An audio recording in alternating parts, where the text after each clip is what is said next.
সমৰাংগন সূত্ৰধাৰত উল্লেখ কৰা আছে যে ভূমিত যদি অধিক কাঁইটীয়া গছ থাকে আৰু সেইবিলাক আঁতৰাই দিয়াৰ পিছতো যদি পুনৰ গজি উঠে তেতিয়াহ'লে সেইখন ঘৰত সেইখন বাৰীত ঘৰ বসবাস পাতি থাকিলে মানে কাজিয়া আৰু অশান্তি সৃষ্টি হ'ব।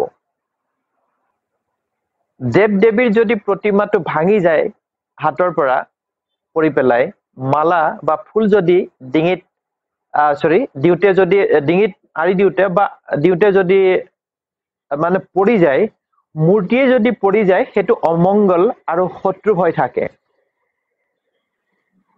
ইয়াত এটা মই সুন্দৰ এক্সাম্পল দিছিলোঁ।